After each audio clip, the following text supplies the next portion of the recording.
It's a great pleasure to have you. I'm Ali Bedad, the director of the Center for Near Eastern Studies. And on behalf of my colleagues at the center, I would like to welcome you to the first Averroës lecture of this academic year. This series has been going on for several years now. Before I turn the podium to my dear colleague Omar Boum, who will introduce today's distinguished speaker, Professor Chris Silver, I would like to take this opportunity to thank Sarah Stein, who will be coming soon, and the Levy Center for Jewish Studies for the co-sponsorship of these lecture series. As well, I would like to thank my colleagues at CNES, especially Asli Bali and Omar Boum, for their intellectual leadership and help with organizing this year's series. I also wish to give a shout out to our stellar staff, Joanna Romero and Christian Rodriguez, for their logistical support, who I think they're preparing the set for our reception. So please stay on. We actually have kosher food that we do for these things and very high quality, so don't go away. For those of you who are not familiar with the Center for Near Eastern Studies at UCLA, CNES is a research hub where over 100 UCLA faculty from humanities, social sciences, arts, and law school collaborate in a variety of research and pedagogical practices. Founded in 1957, it is one of the oldest and most distinguished U.S. centers for interdisciplinary research on the Middle East broadly construed. We provide a forum for an exchange of ideas and the dissemination of information within and beyond the campus, offering cutting-edge research and fresh perspectives on the challenges and cultural richness of the Middle East.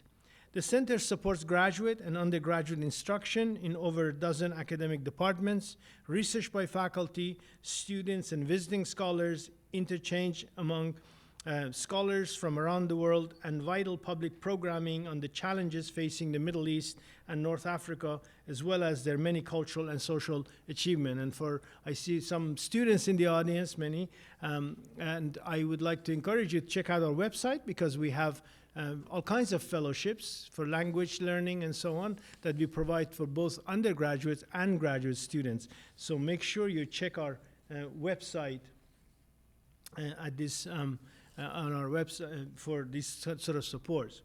Today's talk is part of our Averroës Lecture Series that has been underwritten by a generous anonymous donor, and which focuses on Jewish communities living in Muslim lands prior to the 20th century.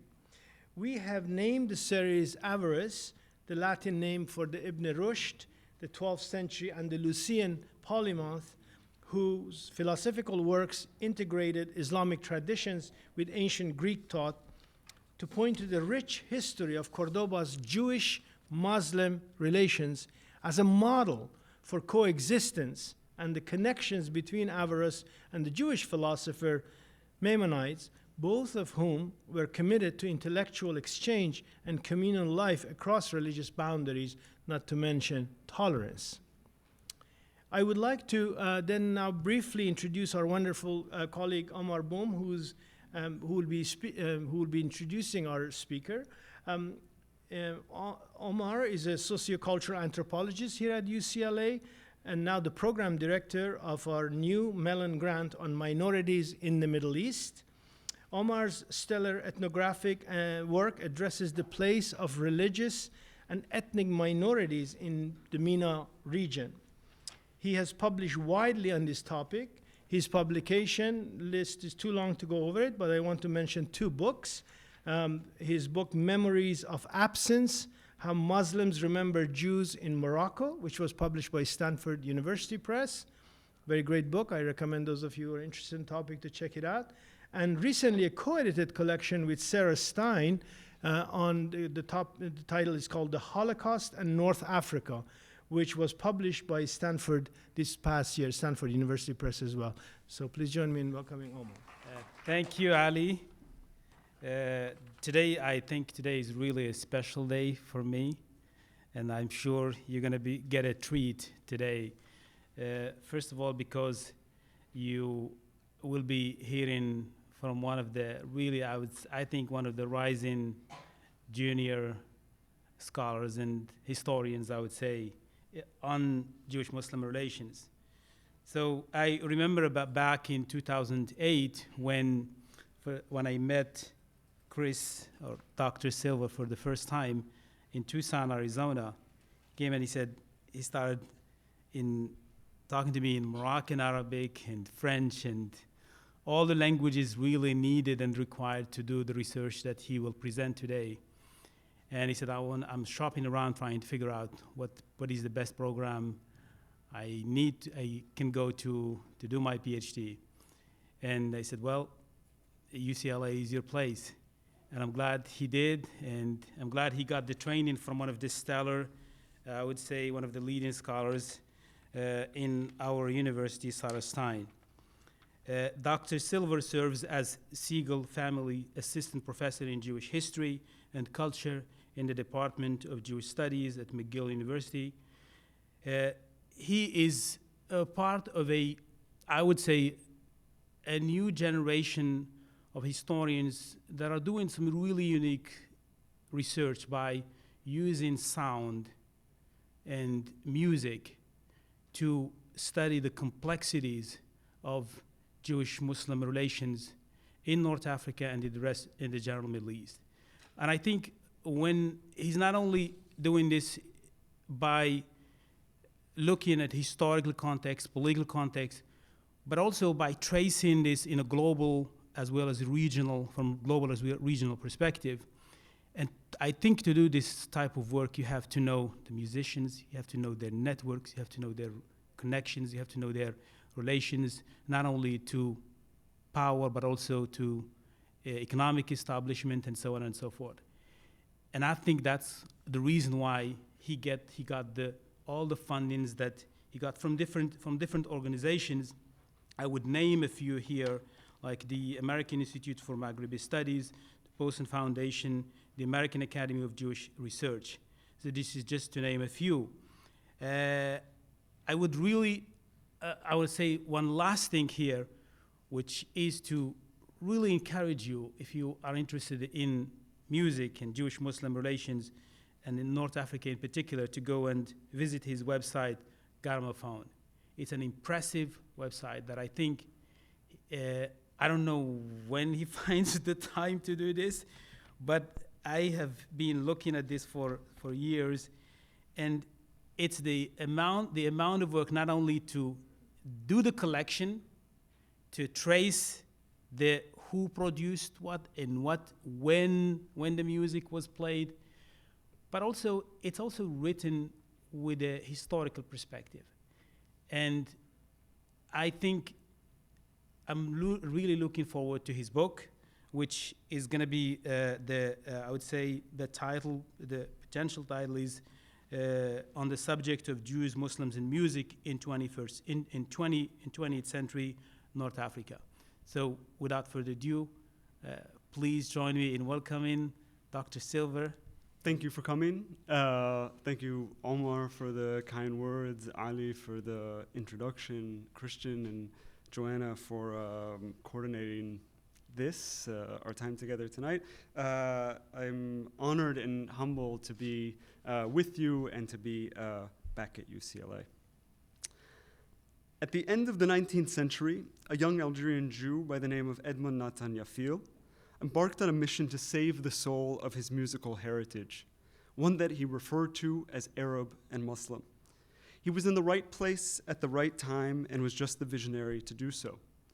Born in the lower Kasbah of Algiers in 1874, Yafil had grown up mere steps from a number of cafes that provided stage for the capital's leading musicians of the multimodal sweet music born of medieval Al-Andalus known as the Nuba. From his perch at Makhlouf Lubia, his father's restaurant, Yafil was reared on the sounds of the era's undisputed master, Sheikh Mohammed bin Ali Sfinja. Indeed, the Muslim virtuoso of the Andalusian oud, the quitra, performed nightly at Café Malakov, the cafe still in existence, which sat opposite the elder Yafil's greasy spoon. The younger Yafil would have had occasion to see Sfinja up close as well. Makhlouf Lubia was known to feed Sfinja and his Muslim and Jewish disciples. Yafil, in turn, also ventured to Café Malakoff, which was frequented by an overlapping group of, quote, Jews and a young guard of music lovers, end quote, as later recalled by Yafil's successor, Mahidin Bashtarzi. But Yafil was more than just a music lover. Bashtarzi, whose fame would in time surpass that of his mentor, described Yafil not just as a patron of Sfinja, but one with a plan for preserving his voice in perpetuity. To Yafil, Sfinja, born in 1844, seemed to be the last of his generation. With him, it was thought, would go his music, their music.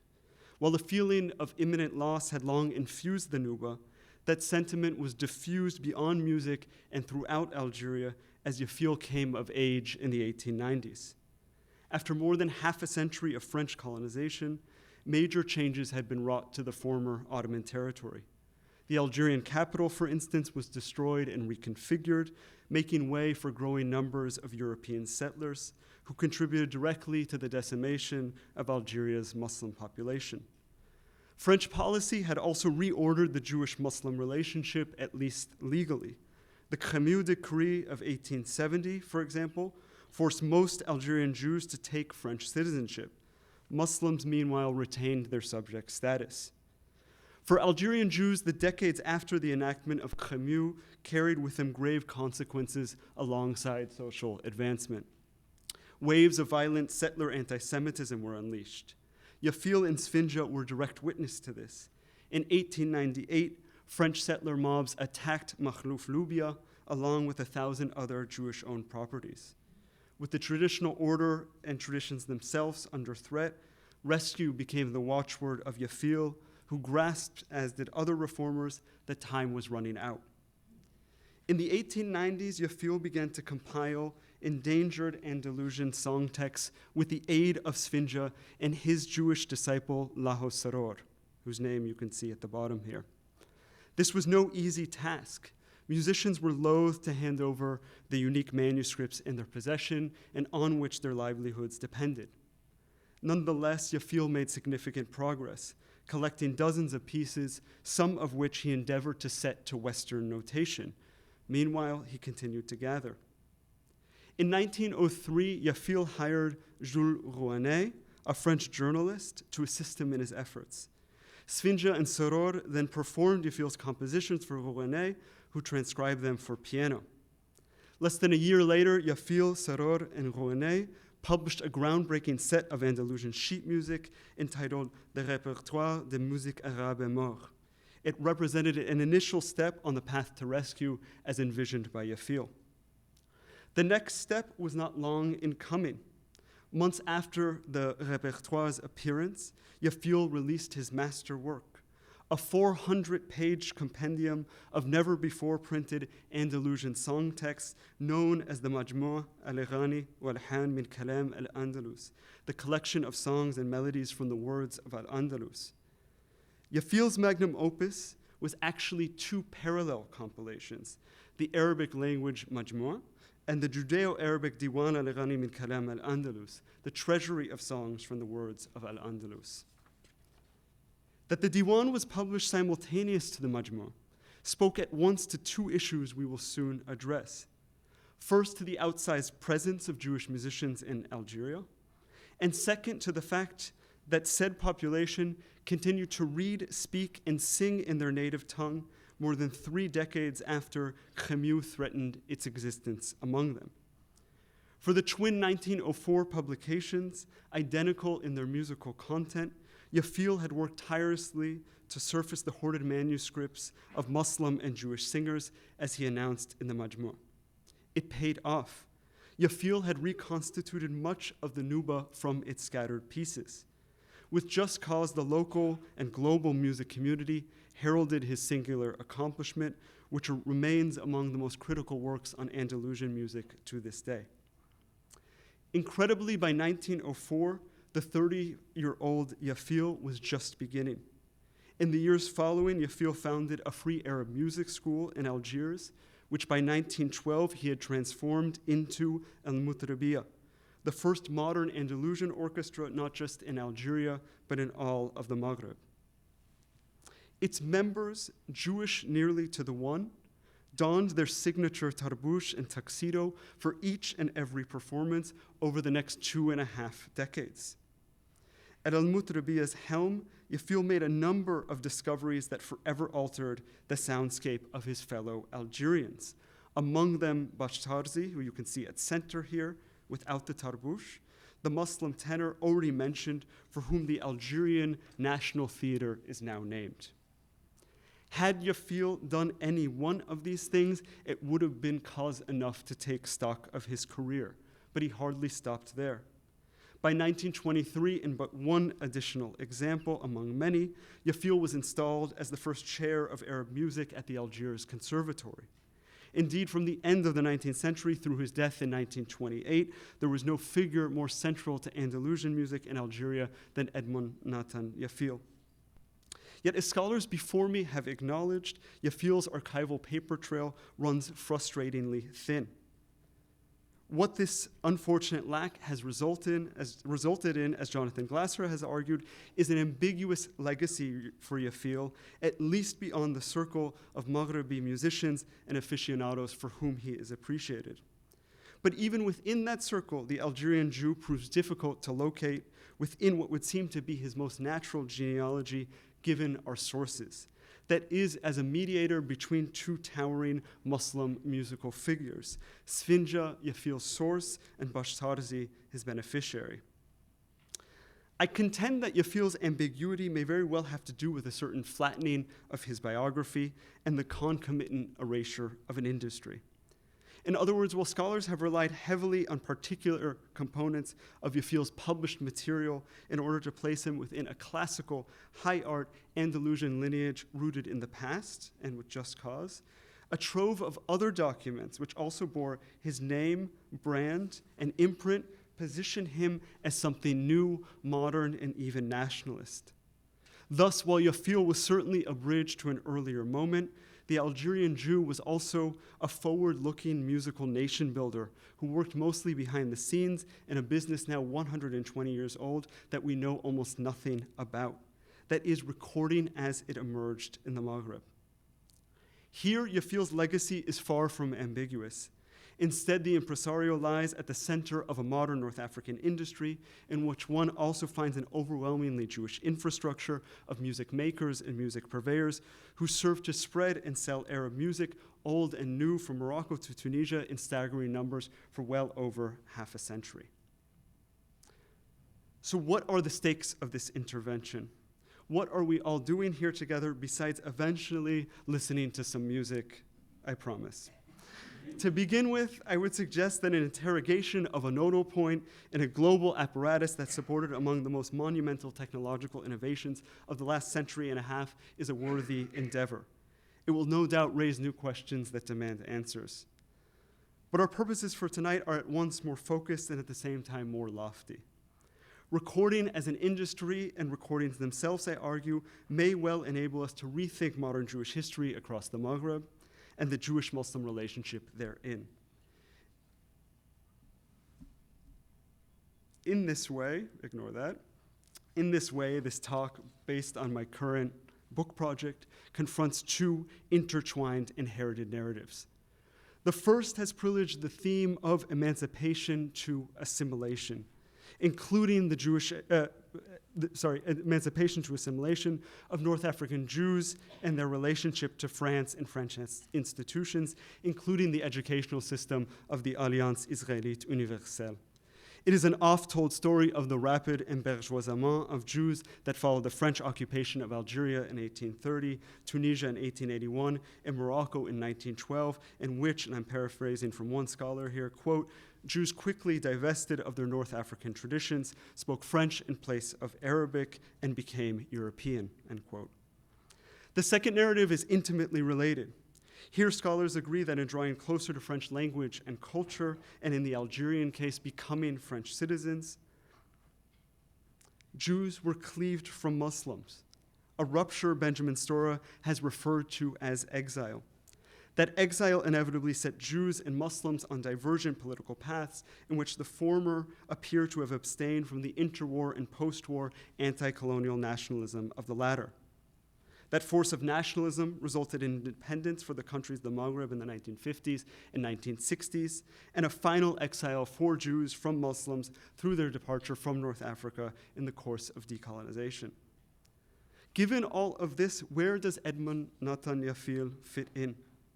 What do we do with a young Arabophone Jew, the son of a restaurateur born 4 years after the Anew decree, who came to learn French imperfectly, who never attended the Alliance, who remained enmeshed with Muslims, who donned the same tarbouch and suit as a group of proto-nationalist reformers known as the Young Algerians, and whose musical activities were in step with the Nahda, the movement of Arab cultural renaissance associated with the Middle East.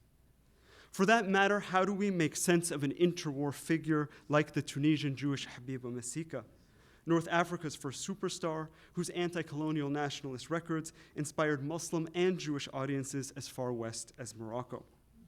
And the largely Jewish class of suppliers of Masika's subversive sounds, who understood well the consequences of their trade in her records, but nonetheless passed those discs across borders to the great frustration of the French authorities.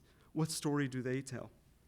Finally, what happens to critical historiographical timelines when considering the case of Sammy Elmaghribi, a Moroccan Jewish musician, a few equals at mid-20th century, whose rise to fame is framed by the improbable years of 1948 to 1956, and who provided the Moroccan March to Independence with its very soundtrack.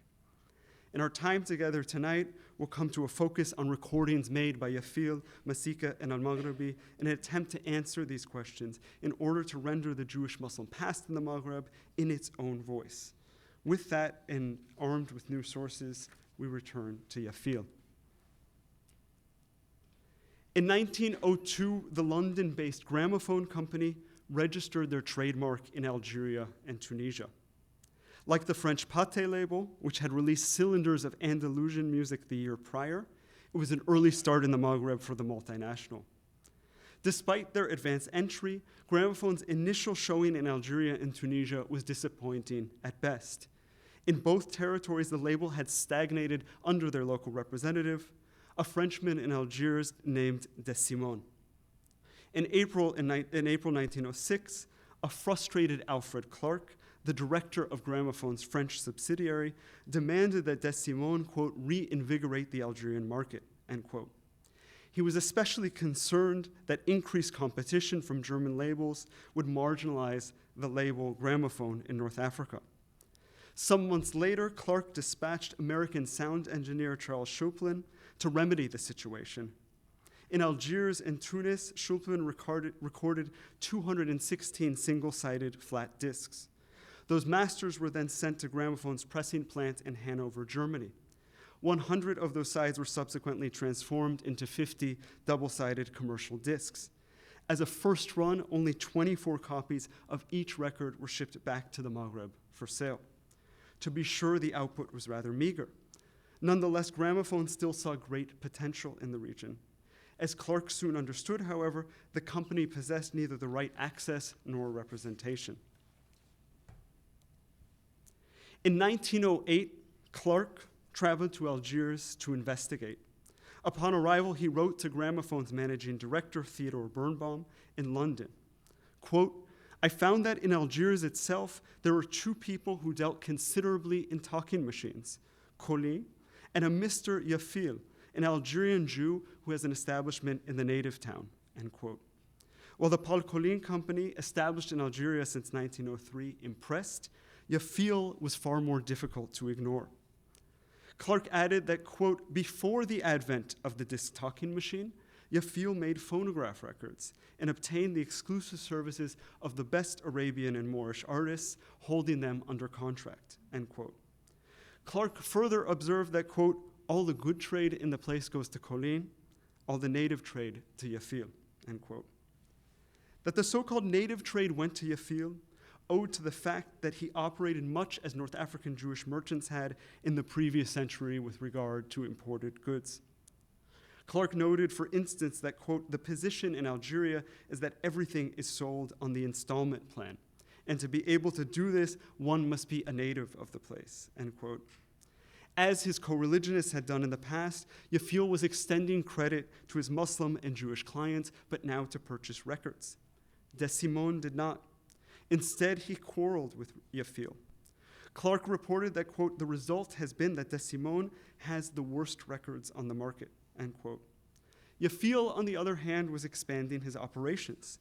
Clark informed Birnbaum that by 1905, quote, Yafil, being anxious to do business, invited Odeon and Pate to come down to Algeria and make records, end quote.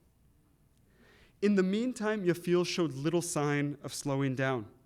When the Eden label and Anchor record moved into Algeria between 1906 and 1908, Yafil was once again employed as representative and artistic director. In the course of Clark's 1908 visit to Algeria, then, he concluded that Gramophone, the recording giant, needed Yafil. Yafil, a recording giant in the making, agreed.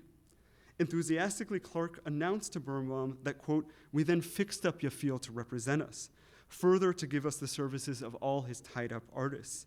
I left Yafil highly delighted and a keen gramophone man, end quote. As for Tunisia, also represented by De Simone, Clark transferred representation there to the Bembarons, Jewish brothers and the major purveyors of Arabic language records in Tunis. Within moments of the first recording sessions in Algeria and Tunisia, Yafil had become synonymous with the emergent industry itself. Odeon Records, for example, branded in metropolitan France as Disque Odeon, appeared in Algeria under the name of Disque Yafil. Disque Yafil records not only carried the name of Yafil, but also depicted the Islamic symbols of crescent, hand of Fatima, and five-pointed star. As for Pate, Yafil marked their earliest releases by providing spoken introductions to the music that followed. He announced the title of the song performed and then the name of the performer before pronouncing the record a product of Collection Yafil, a phrase he had in fact trademarked since 1904. So the big question as of right now is whether this technology is going to work, and in a moment we will see.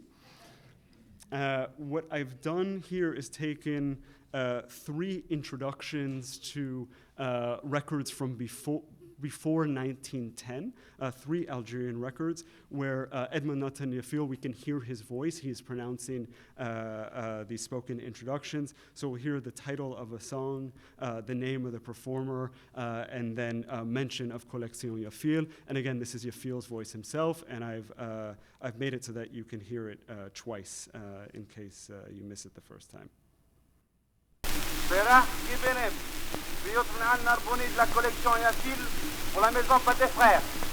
بيوت من عنا ربوني de la collection Yafil pour la maison Pâté Frères. يمتريب التالي عارفين عن شغبيت de la collection Yafil pour la maison Pâté Frères. فرح كيبنم بيوت من عنا ربوني de la collection Yafil pour la maison Pâté Frères. بيوت من عنا ربوني de la collection Yafil pour la maison Pâté Frères. يمتريب التالي عارفين عن شغبيت de la collection Yafil pour la maison Pâté Frères. Here again, you can see Collection Yafil already in 1904 as marked on those publications. So whom did Yafil record? Mostly other Jews. So much so that at least one interwar critic derided Arab music in Algeria as little more than, quote, la musique juive, end quote.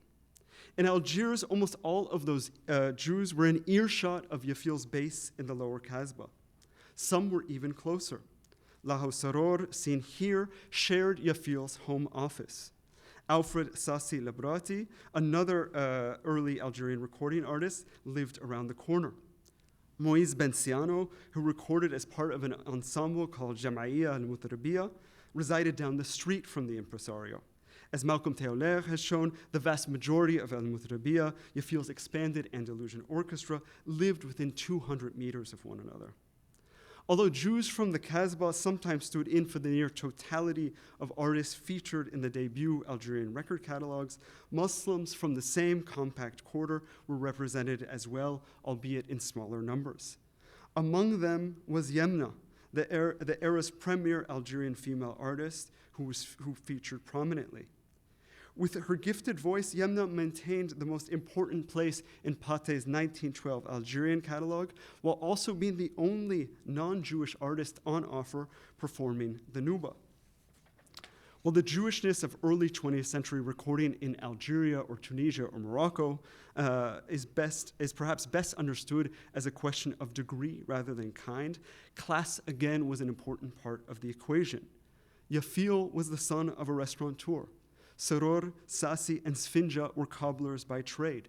The turn to class suggests that while recording favored Jews, the industry also remained an intimately Jewish-Muslim affair of a certain social status from its outset.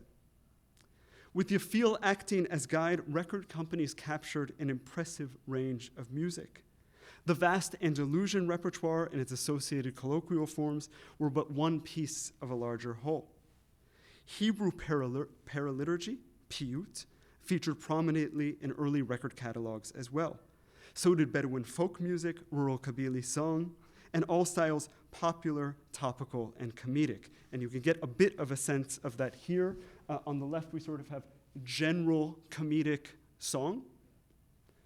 On the upper right, we have Jewish comedic song in Arabic. And in the bottom right, we have piyut, and we can see also a shift in orthography as well.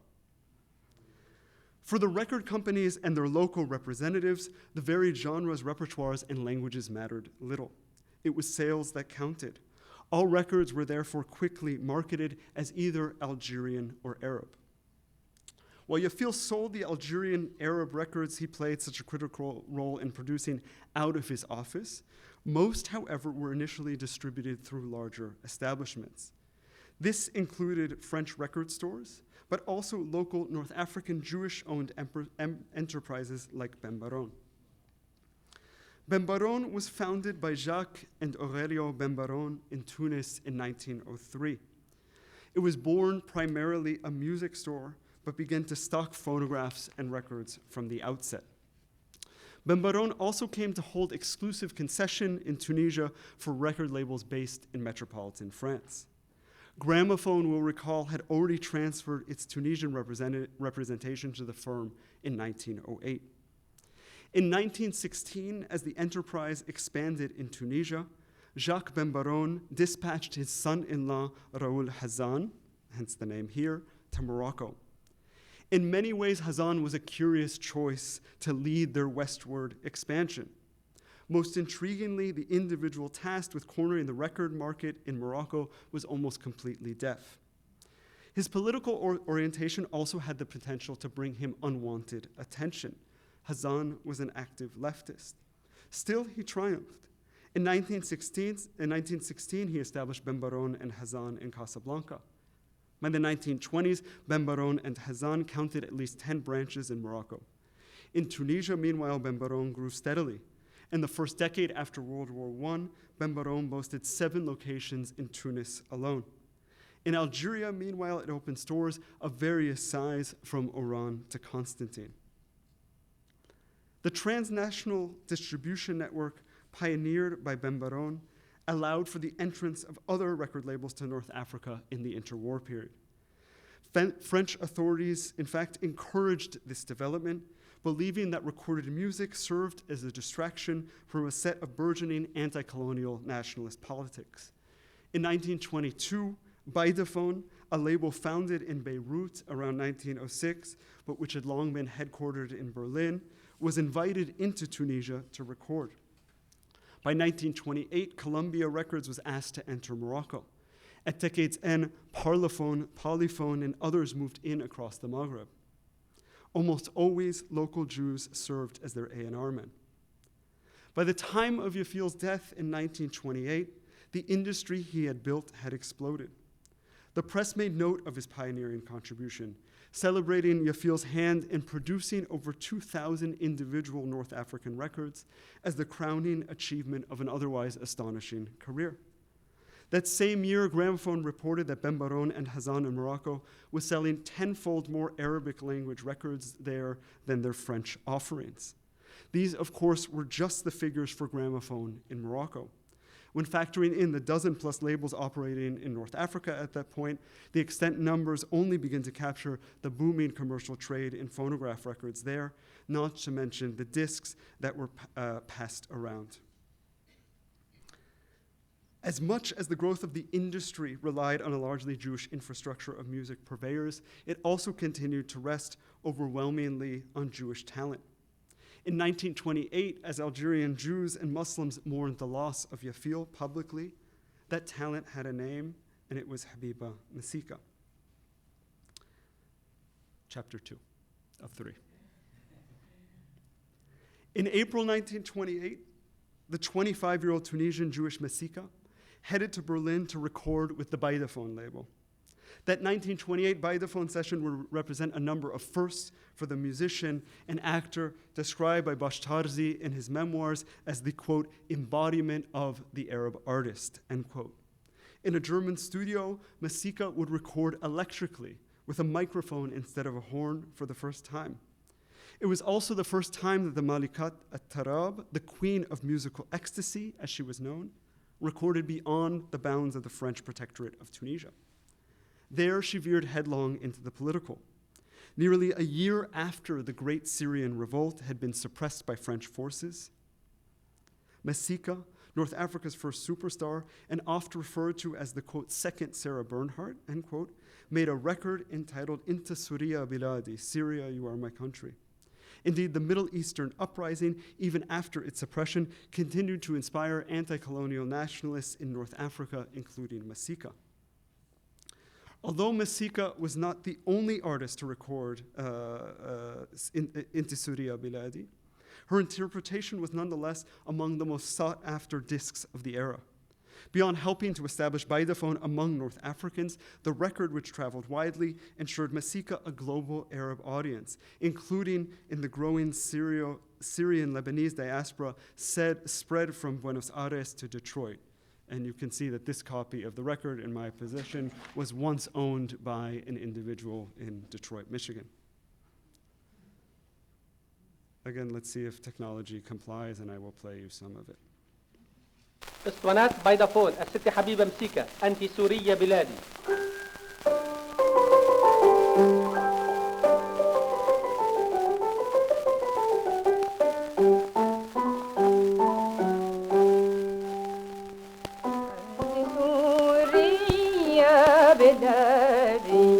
أنت عنوان الفخامة كل من يأتيك يوما طامعا يلقى حماما كل من يأتيك يوما طامعا يلقى حماما. With its provocative title and lyrics, the increasing appearance of the Syrian-themed record across the Maghrib, through French intelligence agents, civil controllers, and the residents general of Morocco and Tunisia and governor general of Algeria, into a panic. That panic would turn to terror in the aftermath of Masika's murder by a male fan on February 21st, 1930. On February 23rd, 1930, the Office of the Resident General in Tunisia sent a hurried note to the Director of Public Security. From the morning papers, the office had gleaned that Masika's funeral, scheduled for February 24th, just days before the end of Ramadan, had been postponed from the morning to the afternoon by the Jewish community so that more Muslim mourners could attend. Not mentioned in the press, however, was a particularly actionable piece of intelligence. As one minister stated in no uncertain terms, quote, Habiba Masika has been in the service of the Desturians for the last few years, end quote. That Masika had found common cause with the anti-colonial nationalist Destur led the Director of Public Security to call for, quote, the most serious observation of what was to take place at the funeral, end quote. The day of, 5,000 Jews and Muslims accompanied Masika to her final resting place in the capital's Jewish cemetery. Particularly worrisome was the fact that these Jews and Muslims, quote, belong to all classes of the population, end quote. As one official stated, quote, never before in Tunisia has such a funeral taken place, end quote. In May 1930, just months past Masika's death, Beidephone sent a shipment of records from Germany to Benbaron and Hazan in Morocco. It was business as usual as far as the two companies were concerned. The French security services, however, were still acclimating to a new reality. On May 16, 1930, the civil controller of Morocco's Ouatzem region wrote with trepidation to his superiors in Rabat that, quote, hidden in a batch of records of Arabo-Andalusian music was a disc entitled The National Anthem of Moroccan Youth, end quote, recorded by the Moroccan Muslim musician Touhami bin Omar.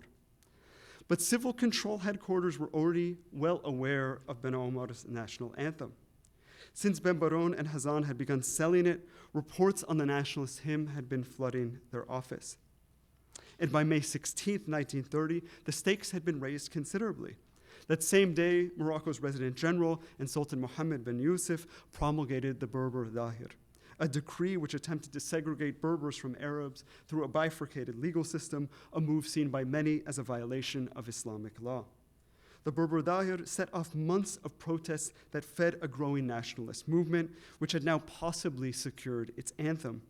In fact, the civil controller of Ouatzem described Ben Omar's record as nothing less than a, quote, Moroccan Marseillaise, end quote. Given the climate, civil controllers redoubled their efforts to seize copies of the harmful disc. But even at its outset, the search quickly shifted away from Ben Omar and toward Masika, whose 1928 recording of another anthem for Baidaphone, the Egyptian national anthem, proved enduringly popular among Moroccans. On May 5th, 1930, hot on the trail of Ben Omar's Moroccan Marseillaise, security agents zeroed in on Mustafa Lemsharfi, a Muslim merchant who was found to be renting phonographs in the nationalist hotbed of Fez. Lemsharfi's rentals included some 20 records, many of which, according to the author of an unsigned report, had the effect of, quote, stirring up Arab feelings, end quote.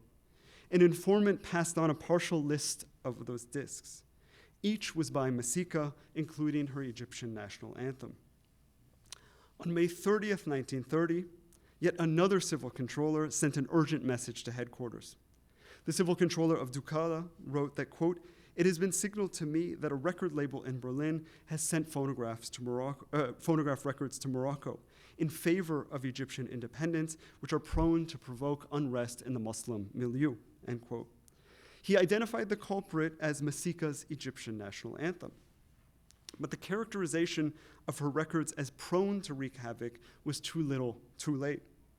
According to the same report, Masika's record was already, quote, a huge success among the natives of Mazagan, end quote, a Muslim milieu that in fact held a sizable Jewish minority. Apparently, Jewish and Muslim residents of Mazagan were, quote, excited by the rousing music and words hailing liberty. They sing it in groups, full of energy, in sync with the phonograph, and accompany themselves on guitar and mandolin, end quote. Given the scale of the Masika problem, the authorities concluded that Baidaphone needed reining in, but the label was only part of the problem. Quote, it is relatively easy to control the importation of records made by the large and medium-sized firms, end quote, wrote the Director General of the Military Cabinet in Morocco on February 27, 1931. False confidence aside, his concern instead was the mushrooming of small record labels of unknown origin engaged in the, quote, clandestine fabrication of records, end quote. One of those outfits, called Arabic Record, which curiously carried an English language name, was particularly vexing. According to Lieutenant Colonel McGill, director of the Protectorate's official Arabic language newspaper, some Arabic record releases had already, quote, whet the appetite of our Moroccans, end quote, by which he meant Moroccans' taste for nationalism. Among those causing a stir were those that only listed the performer as Malikat Atarab. Using her sobriquet in place of her real name, Arabic Record was bootlegging Masika's Baidaphone records. Or perhaps Arabic Record was Baidaphone itself. Either way, that a minor label of unclear provenance could sell Masika's records years after her murder without inscribing her name anywhere signaled her enduring popularity, and at the same time, the scale of the nationalist problem in Morocco, which was joining Jews and Muslims together with or without Baidaphone. While civil controllers chased Masika's records, a more robust response to her problematic discs was considered. In the early 1930s, a legislative committee attached to the Residence General in Morocco met thrice in an attempt to decide the fate of records entering the protectorate. The legislation, however, would wait approval for several years as bureaucrats jostled over best censorship practices. Meanwhile, other nationalist records, this time made by Algerian Jews, were again sounding the alarm in Morocco. Throughout 1930 and over the next decade, security agents found that the Masika record Stirring National Passion So was being distributed in large part by Moroccan Jews. In November 1930, for example, the head of regional security in Marrakesh caught Maghrib Simini trading in Masika's anthem from his shop adjacent to the Jewish quarter. Like others found with the record at the time, Simini refused to incriminate Roul Hazan, from whom the subversive disc had been purchased.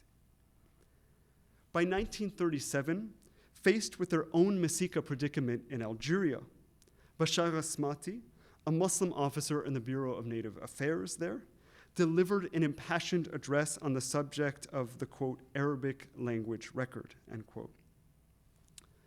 In his address, he lamented the fact that, quote, Jewish merchants had become auxiliaries, most of the time unwittingly, of a form of anti-French propaganda, I mean propaganda by way of the disc, in favor of nationalist and pan-Arabist ideas of Middle Eastern importation, end quote. But that Jewish purveyors of music or music makers themselves were unwitting, that Mardoché Simini, Ben Baron and Hazan, Habiba Masika, and those who sang along to her recordings knew not of what they were doing, bears little evidence in the archival record. Throughout the interwar period, Jews alongside Muslims endured harassment by French officials, confiscation of their goods, and worse, all in the pursuit of, quote, rousing music and words hailing liberty, end quote. As the French in North Africa moved in to silence Masika, other actors filled the void. In 1939, Nazi Germany began broadcasting the Jewish musicians' interpretation of the Egyptian national anthem as part of a radio war to win the hearts and minds of the Maghreb's Muslims. By way of conclusion then, chapter 3, we pick up just after World War II's end, this time with another emblematic figure, a Moroccan, whose recordings may very well permit us to alter the post-war timeline for Jews and Muslims.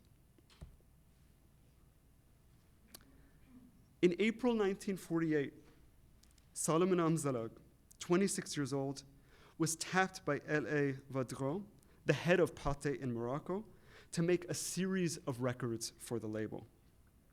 Since childhood, Amzalag had been singing, first at the Sabbath table in the coastal city of Safi, then in the capital Rabat, later in the synagogue, and more recently for a growing number of admirers in Casablanca. Vadro, however, did not just intend for the young Moroccan Jewish musician to be but one artist among many. Rather, he believed Amzalag to be the label's future in post-war North Africa, quote, indispensable to the effort of revitalizing our Arab catalog, end quote.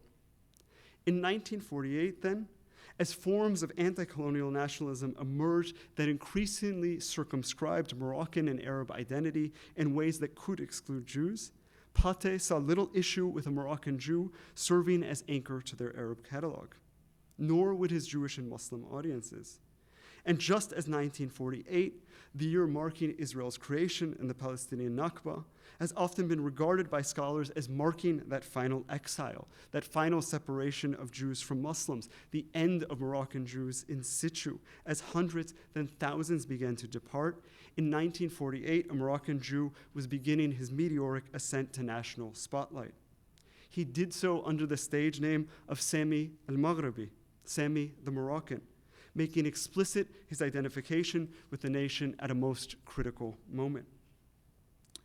Neither 1948 nor Moroccan independence in 1956 were an end for Sammy Elmaghribi, who not only remained in Morocco during those years, as did 160,000 other Jews until 1960, but whose astonishing climb to national and transnational stardom were measured by them.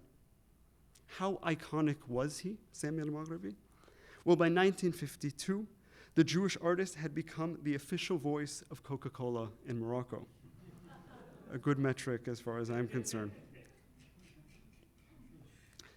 His spoken dialogues and musical hooks for the soft drink company were played in heavy rotation on Moroccan radio over the next several years.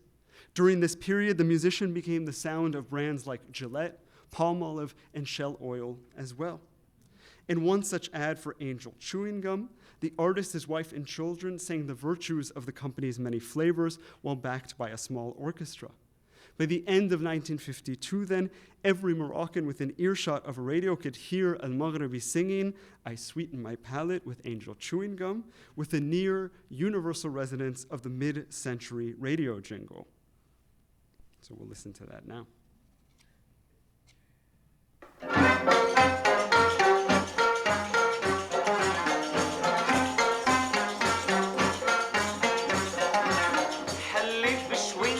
Angel, chewing gum Angel, Milligan.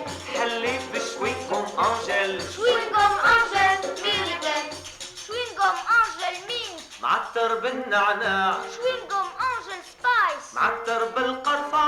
Chewing gum Angel means معطر بالنعناع. Chewing gum Angel spice. معطر بالقرفة. محلى chewing gum Angel. محلى chewing gum Angel. محلى.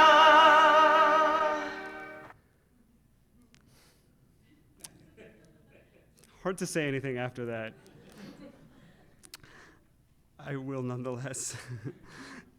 In the politically charged transition from the colonial period to the independence period, independence era, as we just heard, Elmaghribi was really providing Moroccans with the soundtrack to their lives.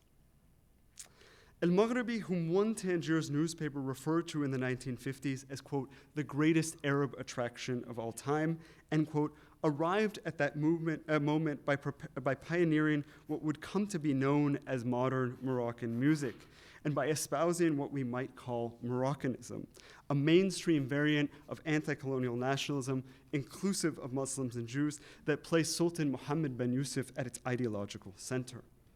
On Morocco's largest stages and on its most symbolic ones, like the Royal Palace, Elmaghribi thus donned the national colors of red and green, toured alongside Muslims, and sang of and for the nation. That he was bringing Jews and Muslims together was a point of pride for him.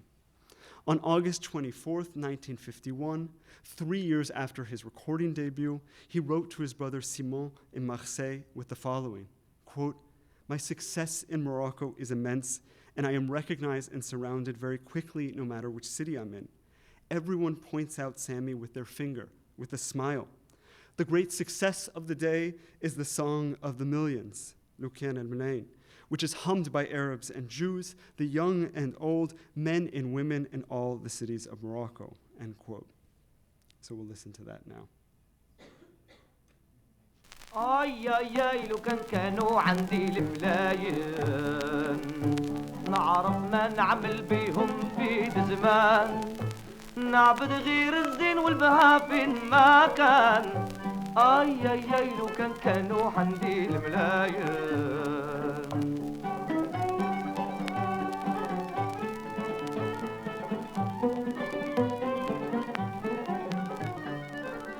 بالبابورات بالطيارات نقطع بحور الليالي في السماوات نفتش على غرامي في This is an aspirational song. If I had millions, this is what I would do with them.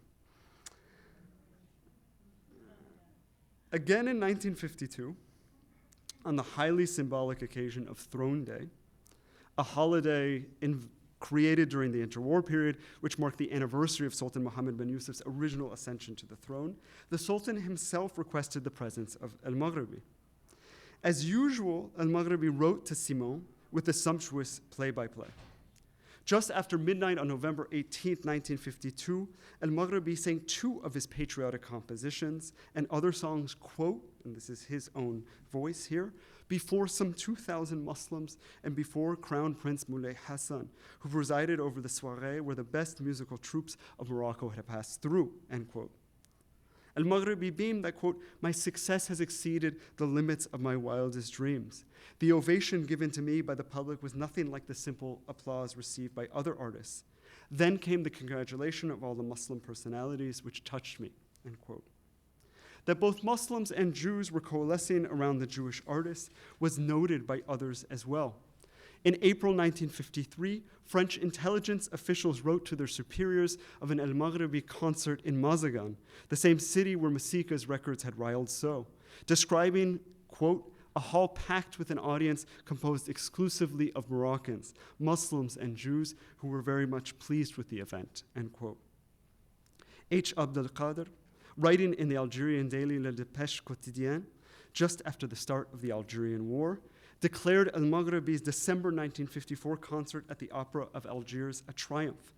The journalist was delighted that the largely Muslim audience had included, quote, many Jews who had come to applaud their idol, end quote.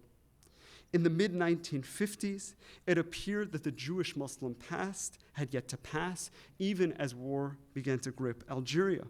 The same was true for Morocco as it navigated independence. On May 15, 1956, 2 months since Moroccan liberation from France, Elmaghribi wrote to Simon with an update from Casablanca. Quote, Saturday night, I recorded verses in classical Arabic for Radio Morocco, including a military song extolling the glory of His Majesty, Moroccan freedom, and the Royal Armed Forces. This was the only Moroccan song presented to radio listeners on the occasion of the Army's first parade, end quote. Elmaghribi added that he had been flooded by both compliments and record orders since the broadcast of the song. 10 days later, he recorded Allah Watani wa Sultani, God, my country, and my sultan, the song that was causing a frenzy across the country. In this post-independence nationalist effort, Elmaghribi was joined by other Jewish artists who recorded their support for the Sultan and the Moroccan nation to disc as well. Only a few of them, however, were as expressly militaristic as Elmaghribi. Allah Watani wa Sultani, for example, was a self-described military march, which you can also see here referred to as a nasheed, which not only glorified the Sultan and the cause of independence, but so too Moroccans, whom we refer to throughout as soldiers. We'll take a listen to it now.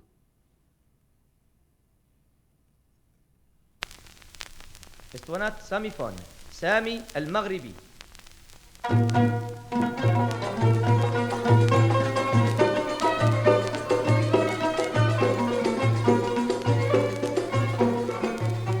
الله وطني وسلطاني، ده مقصود كل عسكري مغربي ومقصود كل عسكري مغربي. الله وطني وسلطاني.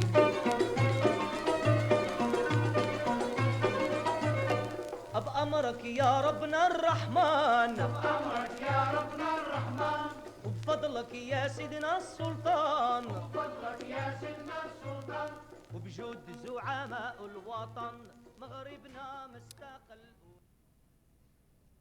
As Algerians in metropolitan France and in Algeria itself soon adopted the Jewish artist's anthem, that's not me. As Algerians in metropolitan France and Algeria itself soon adopted the Jewish artist's anthem, Elmaghribi's brother wrote to him, warning that the military march was, quote, causing a furor here and in the Arab world, end quote, and that he need exercise caution vis-a-vis the French authorities moving forward. When Elmaghribi did eventually leave Morocco in 1959, he did so for a set of complicated reasons, including one born of gossip. On March 1st, 1959, he wrote to Simon that, quote, rumors were circulating about his final departure following an expulsion order, end quote.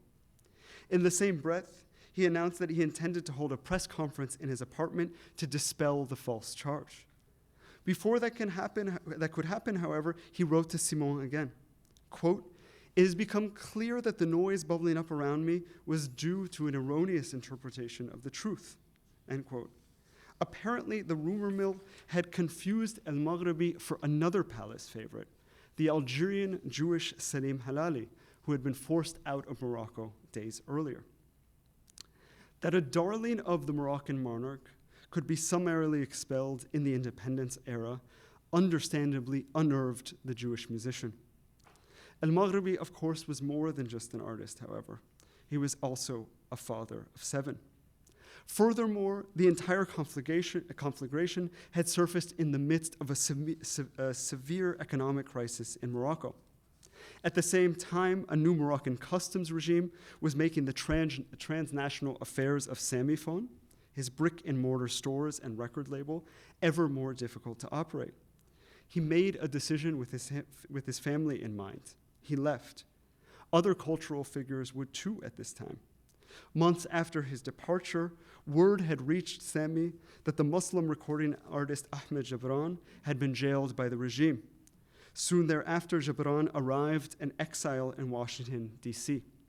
Elmaghribi's concern for the well-being of him and his family appeared to have been well-founded. When he returned to Morocco in 1967 to give a series of concerts, the press met the national icon on the airport tarmac. "Who are you, Sammy Elmaghribi?" a reporter asked provocatively of the artist. Without missing a beat, he responded, quote, "First of all, a Moroccan," end quote. Let me offer some brief final thoughts before I take questions. In tracing the trajectories of but a handful of musical figures and their sounds, I have endeavored to record a different history of the Maghrib and the Jewish-Muslim past there through a history of recording itself. Among other things, this sound approach has allowed us to situate the early 20th century Algerian figure of Edmond Nathan Yafil, not in relation to his French citizenship per se, and not only as a bridge to the past, but as a sonic nation builder of sorts, who established an industry dedicated to Arab music's future, which was largely grounded in a Jewish base of a certain class enmeshed in its surrounds. It has also permitted us to tease out an interwar moment in which the Tunisian Habiba Masika, an anti-colonial nationalist, sang of Syria and Egypt to the great delight of Moroccan Muslim and Jewish audiences, a phenomenon made possible by Jewish merchants and which held grave consequences for what could be heard in the region until the end of World War II and beyond. Finally, it has also enabled us to reanimate the post-war life of the Moroccan Sammy Elmaghribi, whose voice brought Jews and Muslims together in the push for his country's independence well after Jews and Muslims were supposed to have gone their separate ways. There are other takeaways here for scholars of the region and those focused on modern Jewish history therein. With sound, music, and recordings, for example, class is again surfaced. Cities and regions thought previously unconnected are connected. Horizontal movement is privileged. Women quite literally take center stage. Forms of nationalism outside of political party manifest themselves, and social dynamics more generally, especially during the complicated transition to decolonization, are better understood. The question that remains now is whether all of this should somehow be treated as exceptional. I believe to do so, however, is to silence. It is to silence the musicians, each a world unto themselves, and only a fraction of which were mentioned tonight. It is to silence as well their vast audiences, the large numbers of historical actors for whom so many of us are invested in better comprehending. It is to silence their music and the meaning of that music, nationalist and otherwise, but always of consequence, which set hearts aflame and continues to do so in profane spaces in El Jadida, formerly Mazagan, where Masika and Elmaghribi once performed, to sacred ones like Habanim here in the San Fernando Valley. To be sure, this is a history not of political culture, but culture as politics, a history that sounds different from its devocalized analogs, but one that resonates deep into the present and may very well change how we think about the past. Thank you.